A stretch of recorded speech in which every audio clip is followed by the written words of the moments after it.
নমস্কার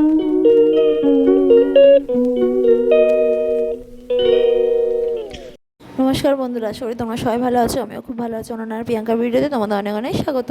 আজকে নিয়ে চলে এলাম সন্ধ্যেবেলা একটা ব্লগ। আজকে ছিল মঙ্গলচণ্ডীর মেলা, দ্বিতীয় মেলা। তো মেলা যদিও রোজ হচ্ছে, কিন্তু মঙ্গলচণ্ডীর মঙ্গলবার করে যে পুজোটা হয় আজকে হচ্ছে দ্বিতীয় পুজো। তো সকালবেলা পুজো হয়ে গেছে, আর আমি মেলায় ঢুকতেই মেয়ে আর আমি মেলায় এসেছিলাম। ওর বন্ধুর সাথে দেখা হয়েছে, দেখো মন্দিরে মানে মেলায় ঢুকতেই বন্ধুকে পেয়ে আমাকে ভুলে গেছে। আর আমি মেলার চারিদিকের ভিডিওটা বানাচ্ছি, আর এখানে ভিডিও করতে করতে দেখো একটা গোপুসোনাকে দেখলাম ওদের মানে প্যারা দোকানে, যেখানে পুজোর জিনিস নেওয়া হয় সেখানে আর কি। ওই মন্দিরে ওখানে ওর একটা মূর্তি রাখা ছিল। আর এখানে দেখো সবচেয়ে ভালো জিনিস যেটা লাগলো, মেলায় তো অনেক কিছুই পাওয়া যায় কিন্তু এই জিনিসগুলো সবচেয়ে বেশি ভালো লাগে, কারণ এগুলো ঘর সাজানোর জিনিস হিসাবে সবচেয়ে সুন্দর। তো আমি এখানে ভিডিওটা আগে করে নিলাম, তারপরে এখানে ভিডিওটা করে নিচ্ছি। এখানে সবচেয়ে সুন্দর সুন্দর পুতুল ছিল। তারপরে দেখো এখানে একটু এগিয়ে গিয়ে দেখি টিয়া পাখি ঝুলছে খাঁচার ভেতরে। তারপরে কিছুক্ষণ পরে মেয়ে আর আমি একটু ঘুগনি কিনে ঘুগনি খেয়ে নিলাম। ওর বন্ধু ছিল, ওর বন্ধু ফুচকা খেতে চলে গেছে ওর দাদাদের সাথে, আর আমি এখানে মেয়ে আর আমি ঘুগনি খাচ্ছি। তারপরে এখানটা দাঁড়ালাম সুন্দর সুন্দর হার দেখে। তো হারটার দাম জিজ্ঞেস করলো 160 টাকা। দেখা হয়ে গেছে চুমকির ছেলের সাথে, ও বায়না করছে কিছু একটা কিনবে বলে, কিন্তু মেয়েদের দোকানে অত কিছু কেনার নেই। কিন্তু বাচ্চা মানুষ ও তো আর বোঝে না, তো ওখানে থেকে বায়না করছিল।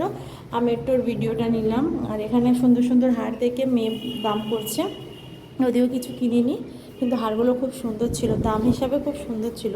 অত দাম ছিল না, 100 টাকা 150 টাকার ভেতরেই হারগুলো ছিল। আর মানে তারপরে ওখান থেকে এসে হারগুলো দেখে নিয়ে মেয়ে একটা হার কিনেছে, ও সরু চেনের ওপর একটা হার কিনেছে। আর এখানে আমি যে হারটা দেখেছিলাম সামনে দেখো ঝুলছে, ওই হারটা 160 টাকা দাম বলছিলো। আমার খুব ভালো লেগেছিলো, কিন্তু নিয়ে আর মেয়ে দেখো ওপরে এগুলো ঝুলছে, এগুলোর মধ্যে একটা নিয়েছে। আর এখানে গোপালের সমস্ত জিনিস পাওয়া যাচ্ছিলো, আমি দেখছিলাম গোপালের একটা বড় চুল পাওয়া যায় কিনা, কিন্তু পাওয়া যায়নি। তারপরে এখানে আচারের দোকানের সামনে চলে এলাম, একটু দেখলাম কী কী আচার পাওয়া যায়। তারপরে এদিকে আংটি দেখছিল মেয়ে, আংটি দেখে নিয়েও একটা আংটি কিনে নিল। আংটি কিনে নেওয়ার পরে ওইদিকে ব্যাগ দোকানে চলে গেলাম, নানান ধরনের ব্যাগ বিক্রি হচ্ছিলো। তারপরে এলাম মা চণ্ডীর মন্দিরের দরজা বন্ধ ছিল যখন এসেছিলাম। তারপরে দেখো মন্দির খুলেছে, মন্দিরে আরতি শুরু হয়ে গেছে। আমি কিন্তু দর্শন করতে পারছি না, তোমাদেরও করানোর চেষ্টা করছি, দেখছি দর্শন করানো যায় কি। দেখো জানলা দিয়ে একটুখানি মায়ের মুখটা দেখা যাচ্ছে, যদিও যেটুখানি দর্শন পেয়েছি অনেকটা ভালো, কেননা এখন মন্দিরে ঢুকতে দেবে না, এখন মায়ের আরতি হচ্ছে। তো এইভাবে দর্শন করে নিয়ে ঘরে চলে এলাম। ঘরে এসে মেয়ে একবারে শুয়ে পড়েছে, হাঁপিয়ে গেছে। আমার জামা কাপড়গুলো ভর্তি ছিল, গোছানো হয়নি, তো সেগুলো গুছিয়ে নিলাম। গুছিয়ে নিয়ে আর আমিও বসে আছি, এবার জামা কাপড়গুলো তুলে নেবো। তারপর বাইরে একটু প্রচণ্ড হাওয়া দিচ্ছিলো, দেখো গাছের পাতাগুলো খুব জোরে নড়ছে, প্রচুর হাওয়া দিচ্ছিলো সেই ঝড়ের মতো।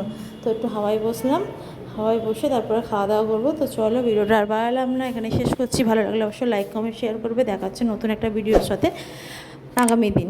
টাটা।